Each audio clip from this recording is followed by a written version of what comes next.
Shalom. Hari ini kita akan merenungkan kitab Imamat pasal 7, teksnya ayat 11 sampai 27.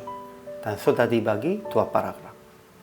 Paragraf yang pertama ayat 11 sampai 21. Tuhan berfirman kepada Musa mengenai hukum tentang makan dan membereskan sisa-sisa kurban keselamatan. Paragraf yang kedua ayat 22 sampai 27. Tuhan berfirman kepada Musa, akan katakan kepada orang Israel, jangan makan lemak dan darah dari hewan. Kesimpulannya, Tuhan berfirman kepada Musa mengenai hukum tentang makan dan membereskan sisa-sisa kurban keselamatan. Kurban keselamatan dipersembahkan dengan roti bundar yang tidak perlu lagi yang diolah dengan minyak, roti tipis yang tidak perlu lagi yang diolesi dengan minyak, dan roti bundar dari tepung yang terbaik, yang teraduk, yang diolah dengan minyak. Dan roti bundar yang berlagi juga dipersembahkan dan menjadi makanan imam. Dan daging dari korban harus dimakan pada hari mempersembahkan, dan yang selebihnya boleh juga dimakan pada keesokan hari. Tetapi yang masih tinggal sampai hari yang ketiga harus dibakar habis dengan api. Jika daging itu kena kepada sesuatu yang najis, tidak boleh dimakan. Orang najis pun tidak boleh makan daging itu. Lemak dan darahnya tidak boleh makan. Jika makan darah dan lemak, orang itu akan dilenyapkan dari antara bangsa. Ajaran tentang Allahnya. Pertama, Tuhan memberikan makanan bagi imam-imam dari persembahan kurban keselamatan juga. Kedua, Tuhan akan menghukum mereka yang makan daging dari persembahan dalam keadaan najis. Dan ia akan melenyapkan mereka yang makan lemak dari hewan persembahan dan darah apapun. Ya, kalau orang sudah najis tidak boleh makan.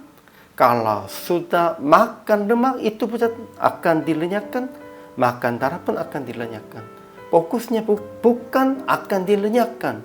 Sehingga janganlah makan, janganlah jadi najis.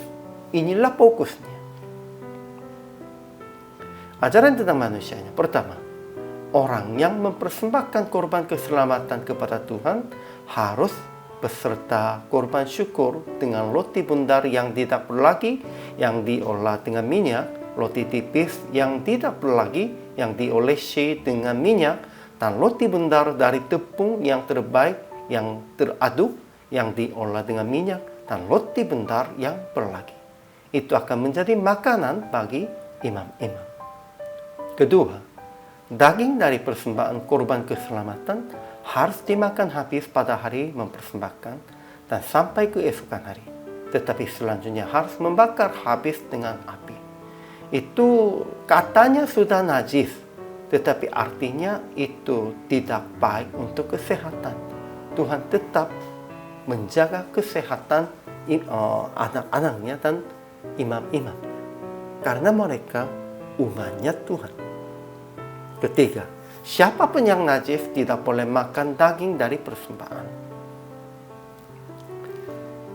Kemudian aplikasi hari ini, pertama, mempersembahkan untuk Tuhan dan memakai itu untuk memelihara hamba Tuhan dan orang-orang yang perlu pertolongan.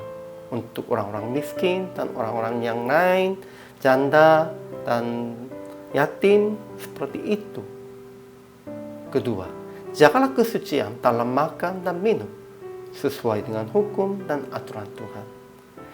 Makanannya, ya, itu juga membuat kita yang najis atau membuat kita yang sehat pun juga.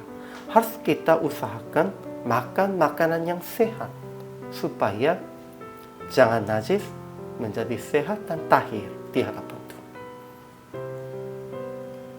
Akhirnya praktik hari ini, jaga kesucian dengan makan dan minum sesuai dengan hukum Tuhan, dan memelihara mereka yang harus menolong dengan hati Yesus yang kasihi umatnya. Kita juga harus mengertinya hati Yesus, dan kita juga harus memelihara dengan hati mengasihi. hari juga selama melayani. Tuhan Yesus memberkati.